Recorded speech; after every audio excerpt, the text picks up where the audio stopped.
ചാണ്ടി ഉമ്മൻ സൈക്കിളിൽ സത്യപ്രതിജ്ഞക്ക് വരുന്ന ആ പിക്ചർ കണ്ടിട്ട് ഞാനതിനെ എന്തൊരു പ്രഹസനമാണ് സജി എന്ന് വിമർശിച്ചിട്ട് പോസ്റ്റ് ഇട്ടപ്പോൾ പലരും എന്നെ കുറ്റപ്പെടുത്തിയിരുന്നു. പക്ഷെ എനിക്ക് ശരിക്ക് ഇത് കണ്ട് മടുത്തിട്ടാണ്. അത് ശരിക്ക് പ്രഹസനം തന്നെയായിരുന്നു. അദ്ദേഹം ഇലക്ഷന് ഫ്ലക്സ് ഉപയോഗിക്കുന്നില്ല, സൈക്കിളിൽ പോകുന്നു, അതെല്ലാം വളരെ നല്ല കാര്യങ്ങളായിരുന്നു. മാലിന്യങ്ങൾ ഒഴിവാക്കാം, ചിലവ് കുറക്കാം. പക്ഷെ ഒരു സത്യപ്രതിജ്ഞക്ക് സൈക്കിളിൽ വന്നിട്ട് അതിന്റെ പിന്നാലെ 19 ബൈക്കുകൾ വരുന്ന കാഴ്ച, അത് ശരിക്കും പ്രഹസനമല്ലെങ്കിൽ മറ്റെന്താണ്? സോ എന്നെ തെറി പറഞ്ഞവരോടാണ് പറയുന്നത്, കാലങ്ങളായി നമ്മുടെ നാട്ടിൽ നടക്കുന്ന ഇന്ത്യക്കാരുടെ അതിവൈകാരികതയെ രാഷ്ട്രീയക്കാർ ചൂഷണം ചെയ്തിട്ട് നമ്മൾ അതിൽ മയങ്ങിപ്പോകുന്ന കാര്യങ്ങൾ കണ്ട് മടുത്തിട്ടാണ് ഞാൻ ആ പോസ്റ്റ് ഇട്ടത്. ഇതിന്റെ കൂടുതൽ കാര്യങ്ങൾ ഞാൻ പറയാം. കുറച്ച് ലോങ് ആയിട്ടുള്ള വീഡിയോ ആണ്, ക്ഷമയുണ്ടെങ്കിൽ നിങ്ങൾക്ക് കേൾക്കാം. നിങ്ങളുടെ ചിന്താഗതിയിൽ എന്തെങ്കിലും മാറ്റം ഉണ്ടായി കഴിഞ്ഞാൽ അത്രയും നല്ലത്. 2014-15 ഞാൻ ഡൽഹിയിൽ താമസിക്കുമ്പോഴാണ് ഇന്ത്യൻ രാഷ്ട്രീയത്തിൽ വളരെയധികം വലിയ സംഭവ വികാസങ്ങൾ ഉണ്ടാകുന്നത്. അതിലൊന്നാണ് AAPയുടെ ഡൽഹി ഇലക്ഷൻ വിജയവും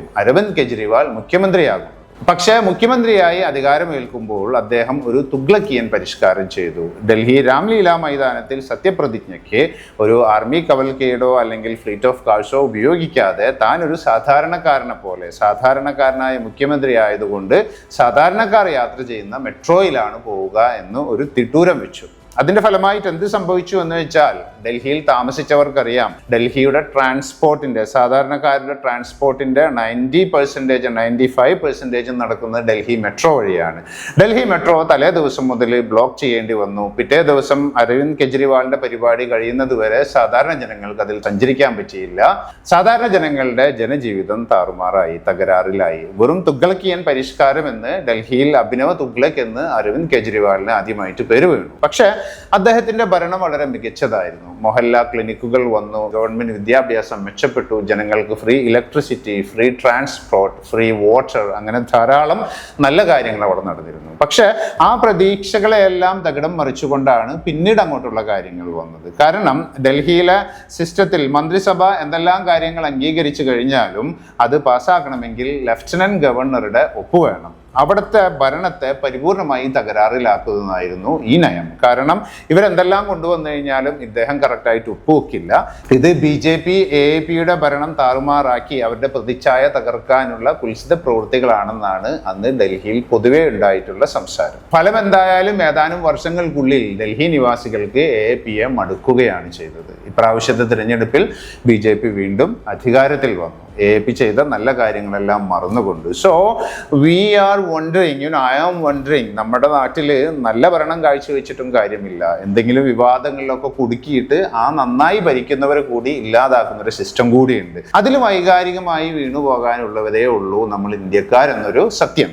AAPയുടെ ഭാഗത്ത് തെറ്റുകളുണ്ട്. താനൊരു സാധാരണ മനുഷ്യനാണ്, തനിക്ക് ആഡംബരം വേണ്ട എന്ന് പറഞ്ഞ അരവിന്ദ് കെജ്രിവാൾ തന്നെയാണ് തന്റെ ഔദ്യോഗിക വസതി ലക്ഷങ്ങൾ ചിലവഴിച്ച് മോടി പിടിപ്പിച്ചു എന്ന ശീഷ് മഹൽ വിവാദത്തിൽപ്പെട്ടത്. പല നേതാക്കളുടെയും ലൈഫ് സ്റ്റൈൽ വിമർശിക്കപ്പെട്ടു. പക്ഷെ ഇന്ത്യയിൽ ആദ്യമായി ഒരു സിറ്റിംഗ് ചീഫ് മിനിസ്റ്റർ അറസ്റ്റ് ചെയ്യപ്പെടുന്നത് കെജ്രിവാൾ തന്നെയാണ് 2024.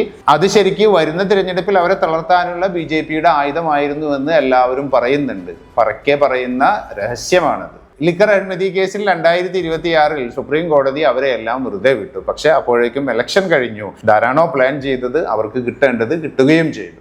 ഇനി ഡൽഹിയിൽ നിന്ന് നമ്മൾ കേരളത്തിലോട്ട് വന്നാൽ, കഴിഞ്ഞ കൊല്ലം 10 കൊല്ലം ഭരിച്ച LDFന്റെ താരതമ്യേന നല്ല ഭരണമായിരുന്നുവെങ്കിലും അവരും സംശുദ്ധരൊന്നും ആയിരുന്നില്ല. സഹകരണ ബാങ്കിലെ തിരിമറി കേസ്, ആ തിരിമറികൾ അംഗീകരിക്കാതെയും അതിന് കൃത്യമായിട്ടുള്ള അന്വേഷണം ആദ്യമേ കൊണ്ടുവരാതെയും അതിനെ ന്യായീകരിച്ച് തേച്ചുമെഴുകുകയാണ് സഖാക്കൾ ചെയ്തിരുന്നത്. ഇപ്പോ EDയെ ഉപയോഗിച്ചിട്ട് വീണ വിജയനെതിരെ, പിണറായിക്കെതിരെ സംഘടിതമായ ആക്രമണം എന്ന് പറയുന്നുണ്ട്. ശരിയായിരിക്കാം. പക്ഷേ ആ ആക്രമണത്തിന് പിന്നിൽ എക്സാലോജിക്കിന് കൊടുത്ത ഇത്രയും പൈസ അത് എന്തിനാണ് കൊടുത്തത്? ഈ ഒരു ചെറിയൊരു സർവീസിന് വേണ്ടി എന്തിനാണ് കൊടുത്തത്? ചോദ്യം പിന്നെയും ബാക്കിയാണ്. സാധാരണക്കാരുടെ പാർട്ടി എന്ന് പറയുന്ന LDFലെ പല MLAമാരും മന്ത്രിമാരും വളരെ നല്ല രീതിയിൽ, ഫൈനാൻഷ്യലി നല്ല രീതിയിലാണ് ജീവിക്കുന്നത്. അവർക്ക് നല്ല അസറ്റും കാര്യങ്ങളും ഉണ്ട്.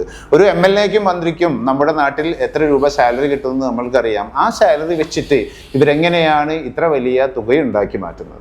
അണികളാണെങ്കിലോ നേതാക്കൾക്കെതിരെ ആര് ശബ്ദിക്കുന്നുവോ അവരെ സൈബർ ബുള്ളിയിങ് ചെയ്തും ഹരാസ് ചെയ്തും ഭീഷണിപ്പെടുത്തിയും ശബ്ദം ഒതുക്കാനുള്ള ആർജവത്തിലുമാണ്. ഈ വീഡിയോയുടെ താഴെയും വരും കുറേ കമന്റ് കമന്റുകൾ അങ്ങനെ. ഇനി ഞാൻ ഈ പറഞ്ഞത് ചെറിയ മീനുകളെ കുറിച്ചിട്ടാണ്. 2 വലിയ മീനുകളെ കുറിച്ച് പറയാനുണ്ട്. അതിൽ ഒന്നാമത്തതാണ് BJP. 2014 മോദി സർക്കാർ അധികാരത്തിൽ വരുന്നത് അക്ഷയ ദിനായക, നല്ല ദിനങ്ങളാണ് വരിക എന്ന് പറഞ്ഞിട്ടാണ്. എന്തെല്ലാം നല്ല ദിനങ്ങളാണ് വന്നതെന്ന് നമുക്ക് നോക്കാം. 35 രൂപയ്ക്കോ 40 രൂപയ്ക്കോ മറ്റോ കൊടുക്കുമെന്ന് പറഞ്ഞ പെട്രോൾ ആൻഡ് ഡീസൽ 100 രൂപയാക്കി. അതിന് ധാരാളം ന്യായീകരണങ്ങൾ ഉണ്ടായിരുന്നു. ആ ന്യായീകരണങ്ങൾ തെച്ചു മെഴുകുകയായിരുന്നു സംഘികൾ. എന്ന് വെച്ചാൽ രാഷ്ട്ര നിർമ്മാണത്തിനാണ് എക്സസായി വരുന്ന തുക നമ്മൾ രാഷ്ട്രം നിർമ്മിക്കാനായിട്ട് ഉപയോഗിക്കും. സോ ഷട്ടപ്പ് അത് ഷട്ടപ്പ് ചെയ്യാൻ പറ്റില്ല, ഗോ ടു പാകിസ്ഥാൻ. ഇത്രയുമാണ് അവർ പറയുന്ന സംഗതി.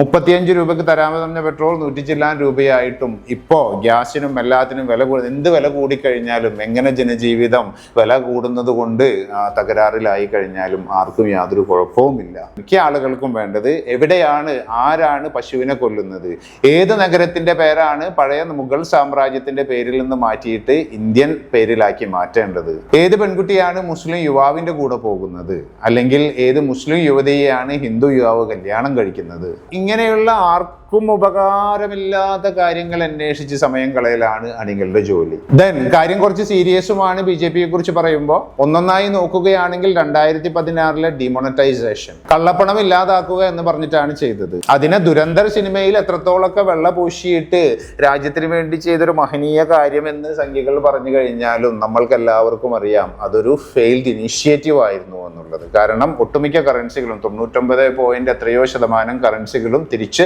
നമ്മുടെ സിസ്റ്റത്തിൽ തന്നെ വന്നു. So what was the reason? തങ്ങൾക്കെതിരെ പ്രവർത്തിക്കാൻ കഴിയാത്ത വിധം മറ്റുള്ള പാർട്ടികളുടെ സാമ്പത്തിക അടിത്തറ തകർക്കുക എന്നൊരു ഉദ്ദേശം ഉണ്ടായിരുന്നു എന്നൊക്കെ പറഞ്ഞു കേൾക്കുന്നു. I don't want to know. That was a complete failure. പക്ഷെ അണികൾ ഒട്ടും സമ്മതിക്കില്ല. അണികൾ ദുരന്തർ സിനിമ കണ്ടിട്ട് ഓ മൈ ഗോഡ്, ഇങ്ങനെ ഒരു ഉദ്ദേശമുണ്ടായിരുന്നു, തീവ്രവാദത്തെ തകർക്കാനാണോ ഡിമോണറ്റൈസേഷൻ വന്നത് എന്ന് പറയും. അൺഎംപ്ലോയ്മെന്റ് 2014 2 കോടി ആനുവൽ വാർഷിക ജോബുകളാണ് BJP വാഗ്ദാനം ചെയ്തത്. എന്നിട്ട് അതിന്റെ മന്ത്രിമാർ തന്നെയാണ് പറയുന്നത് നിങ്ങൾക്ക് ജോലി ഇല്ലെങ്കിൽ നിങ്ങൾ പക്കോട ഉണ്ടാക്കി വിൽക്കൂ, ബിസിനസ്സുകാരാകൂ. 2022 കർഷകരുടെ വരുമാനം ഇരട്ടിയാക്കുമെന്നാണ് പറഞ്ഞത്. പക്ഷെ കർഷക സമരം നമ്മൾ കണ്ടു അല്ലെ. ഡൽഹിയിൽ തണുപ്പത്തും ചൂടത്തുമെല്ലാം വിറച്ച് ആളുകൾ കോർപ്പറേറ്റുകളെ സഹായിക്കുന്ന കാർഷിക നയങ്ങൾക്കെതിരെ പോരാടുന്നത് നാം കണ്ടു. അതിനെ ജിഹാദി ഖാലിസ്ഥാനി പ്രസ്ഥാനം എന്ന് പറഞ്ഞ് ആളുകൾ വിമർശിക്കുന്നത് നാം കണ്ടു. ജനങ്ങളെ വിഘടിപ്പിക്കുന്ന CAA NRC 2020 കൊണ്ടുവരാൻ ശ്രമിച്ച ഒരു കാര്യമാണ്. അതിനെതിരെ എത്രയോ പ്രക്ഷോഭങ്ങൾ നടന്നു, എത്രയോ ആളുകൾ ഹരാസ് ചെയ്യപ്പെട്ടു. ഗ്ലോബൽ പ്രസ് ഫ്രീഡം ഇൻഡെക്സിൽ ഇന്ത്യ 150-ാം സ്ഥാനത്തെത്തിയിരുന്നു. എന്ന് വെച്ചാൽ സ്വതന്ത്രമായിട്ട് വിമർശിക്കാൻ പറ്റില്ല, ഗവൺമെന്റിന് വിമർശിക്കാൻ പറ്റില്ല. ഈ ഗവൺമെന്റിന്റെ കാലത്താണ് പുതിയൊരു പ്രതിഭാസം വന്നത്. അതിനു മുമ്പ് വരെ നമ്മൾക്ക് അടിയന്തരാവസ്ഥ കാലത്ത് ഇന്ദിരാഗാന്ധി ഒഴിച്ചിട്ട് ബാക്കി എല്ലാ പ്രധാനമന്ത്രിമാരെയും മുഖ്യമന്ത്രിമാരെയും നമ്മൾക്ക് വിമർശിക്കാമായിരുന്നു.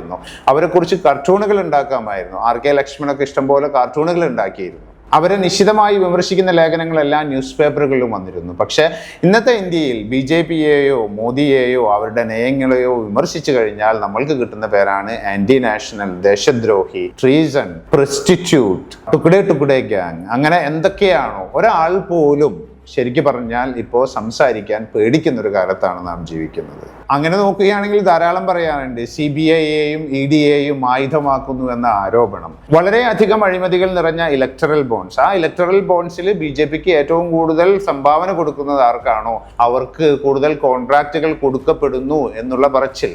ഇപ്പോൾ കോക്രോച്ച് ജനതാ പാർട്ടി ഉന്നയിക്കുന്ന ആരോപണങ്ങളിൽ മുഖ്യമായിട്ടുള്ള രാജ്യസഭാ അംഗങ്ങളാകുന്ന സുപ്രീം കോടതി ജഡ്ജിമാർ, ഇങ്ങനെയുള്ള ധാരാളം കാര്യങ്ങൾ നമ്മൾ കാണുന്നു.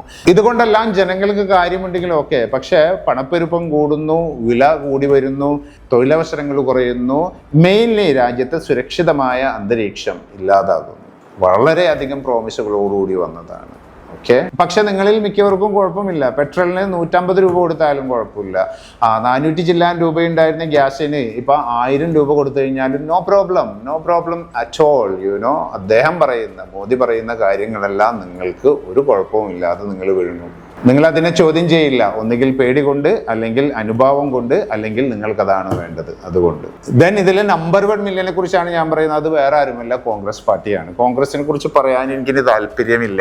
ഇന്ത്യ സ്വാതന്ത്ര്യം കിട്ടിയിട്ട് ഓക്കെ, ജവഹർലാൽ നെഹ്റു ചവാലിയായി എല്ലും തോലുമായി ചാവാനായ കുതിരയെ പോലെ തൻ്റെ കയ്യിൽ കിട്ടിയ ഇന്ത്യയെ അല്പമെങ്കിലും മുന്നോട്ട് കൊണ്ടുവന്നിട്ടുണ്ടാകാം. എയിംസും പഞ്ചവത്സര പദ്ധതികളും അതും ഇതും എല്ലാം കൊണ്ടുവന്നിട്ടുണ്ടാകാം. പക്ഷേ അതിനുശേഷം ഇങ്ങോട്ട് പട്ടുമെത്തയിൽ കിടന്ന് സുഖിക്കാമെന്നായിരുന്നു കോൺഗ്രസ്സുകാരുടെ ചിന്ത. അവർക്ക് ധാരാളം അവസരങ്ങൾ കിട്ടിയിട്ടും ഇന്ത്യയെ കൈപ്പിടിച്ചുയർത്താനോ സാമ്പത്തികമായിട്ടുള്ള അന്തരമില്ലാതാക്കി പട്ടിണികളെ ഇല്ലാതാക്കാനോ ആളുകൾക്ക് വിദ്യാഭ്യാസം നൽകാനോ പാർപ്പിടം, കൃഷി, തൊഴിൽ ഇതെല്ലാം ഉറപ്പുവരുത്താനോ അങ്ങനെ ഒരു മോഡേൺ സമൂഹത്തിലോട്ട് സിംഗപ്പൂരൊക്കെ എത്രയോ പിന്നിൽ കടന്നിരുന്നതാണ്. ഇപ്പൊ എവിടെയാണ് അവർ നിൽക്കുന്നത്? അപ്പൊ പറയും സിംഗപ്പൂർ ചെറിയ രാജ്യമാണ്. പക്ഷെ ലുക്ക് അറ്റ് ചൈന, ലൈക്ക് ചൈനയിലെ ഏകാധിപത്യ ഭരണം വേണമെന്നല്ല, ഡെമോക്രാറ്റിക് ആയ രീതിയിൽ ഇന്ത്യയെ മുന്നോട്ട് കൊണ്ടുപോകാൻ പറ്റാവുന്ന ഏക പാർട്ടിയായിരുന്നു കോൺഗ്രസ്. അവർക്ക് അതിനുള്ള എല്ലാവിധ സന്നാഹങ്ങളും എല്ലാവിധ സമ്പത്തും എല്ലാവിധ അവസരങ്ങളും എല്ലാം ഉണ്ടായിട്ടും അവർ ജാതി പ്രീണനവും അഴിമതിയും സ്കാമുകളും UPI 2 കംപ്ലീറ്റ് സ്കാമുകളും കക്കലും മുടിക്കലും ഒക്കെ ആയിട്ട് കംപ്ലീറ്റ് നമ്മുടെ നാടിനെ കുട്ടിച്ചോറാക്കി വെച്ചത് കൊണ്ടാണ് BJP ആയാലും മറ്റുള്ള സംഗതികളായാലും ഇപ്പോൾ നമ്മുടെ നാട്ടിൽ നടക്കുന്ന എല്ലാ പ്രശ്നങ്ങളായാലും തുടങ്ങുന്നത് അവിടെ നിന്നാണ്. എന്നിട്ടാണ് അവരുടെ പിന്മുറക്കാരൻ സൈക്കിൾ ചവിട്ടി സത്യപ്രതിജ്ഞയ്ക്ക് പോയിട്ട് നമ്മളെ പറ്റിക്കുന്നത്. അത് കാണുമ്പോൾ എന്തൊരു പ്രഹസനമാണെന്ന് തന്നെയല്ലേ തോന്നുള്ളൂ. ഇവരെ എല്ലാവരെയും we need A new system. Cockroach Janata party ഇത്രയും 25 മില്യൺ ഒക്കെ വരാനുള്ള കാരണവും ഇത് തന്നെയാണ്. People are fed up, like പതുക്കെ ആളുകൾക്ക് മതിയായി തുടങ്ങി. എത്ര നാള് നമ്മൾ മതം ഉരുട്ടി വിഴുങ്ങും? എത്ര നാൾ നമ്മൾ ഗോവധം ഉരുട്ടി വിഴുങ്ങും? എത്ര നാൾ നമ്മൾ ലവ് ജിഹാദ് ഉരുട്ടി വിഴുങ്ങും? നമ്മൾക്ക് വേണ്ട നല്ല ഇൻഫ്രാസ്ട്രക്ചർ അത് ഒരു കമ്പനിക്ക് മൊത്തം എയർപോർട്ടുകൾ തീർത്തി കൊടുക്കുന്ന അങ്ങനെയല്ല. സുതാര്യമായിട്ടുള്ള ഇടപാടുകൾ, വളരെ മോഡേണൈസ്ഡ് ആയിട്ടുള്ള ഒരു ഗവൺമെന്റ്, ഇതൊക്കെയാണ് നമ്മൾക്ക് വേണ്ടത്. India is A country of 1.4 billion people. India വളരെ വലിയ സാമ്പത്തിക ശക്തിയായി മാറുന്നു. പക്ഷെ ആരാണ് തടിച്ചു കൊഴുക്കുന്നത്? ഇന്ത്യയുടെ സമ്പത്തിന്റെ ബഹുഭൂരിഭാഗവും ടാറ്റ, അംബാനി, അദാനി, മഹീന്ദ്ര അങ്ങനെയുള്ള കുറേ പണക്കാരുടെ കയ്യിലാണ്. എപ്പോഴാണ് നമ്മുടെ സാമ്പത്തിക അന്തരം മാറുക? എപ്പോഴാണ് പട്ടിണിയില്ലാതെ മനുഷ്യൻ ജീവിക്കുക? എപ്പോഴാണ് മനുഷ്യന് തൊഴിൽ ലഭിക്കുക? ഇങ്ങനെയുള്ള ക്വസ്റ്റ്യൻസിന് ആൻസർ ചെയ്യാത്തിടത്തോളം കാലം ഉമ്മൻചാണ്ടിയുടെ മകൻ നടന്ന് സത്യപ്രതിജ്ഞയ്ക്ക് വന്നാലും സൈക്കിളിൽ വന്നാലും എന്തായി കഴിഞ്ഞു കഴിഞ്ഞാലും ഇറ്റ് ഡസന്റ് മാറ്റർ. ഇതെല്ലാം വെറും ഗിമ്മിക്കുകളാണ്. നമ്മളുടെ വികാരങ്ങളെ ഇളക്കി വിട്ട് വോട്ട് കിട്ടാനുള്ള ഒരു ഗിമ്മിക്ക് തന്നെ. ചാണ്ടിയമ്മൻ പറയുന്നത് ഞാൻ കേരളത്തിന്റെ മകനാണെന്നാണ്. സ്വന്തം അച്ഛനു വേണ്ടിയിട്ടുള്ള വികാരത്തെ അദ്ദേഹം മുതലെടുക്കുകയാണ്. Is not a bad person or anything. Okay, this is what he knows. ഇതാണ് അവരെ സംബന്ധിച്ചോളം പൊളിറ്റിക്സ്. പൊളിറ്റിക്സ് എന്ന് പറഞ്ഞു കഴിഞ്ഞാൽ ജനങ്ങളെ പ്രീണിപ്പിക്കുക, ജനങ്ങളെ ഇമോഷണലി മാനിപ്പുലേറ്റ് ചെയ്യുകയാണ്. ഈ മാനിപ്പുലേഷൻ എന്ന് നിൽക്കും, അന്ന് നമ്മൾക്ക് കൈയടിക്കാം. May be Vijay could be the answer. You never know. Vijay നല്ല രീതിയിൽ ഭരിക്കുകയാണെങ്കിൽ, അയാൾക്ക് കുറച്ച് സമയം കൊടുത്തു നോക്കുക, അയാൾ നല്ല രീതിയിൽ ഭരിക്കുകയാണെങ്കിൽ, അയാൾ കേരളത്തിലോട്ട് വരികയാണെങ്കിൽ I will vote for him first. What is say?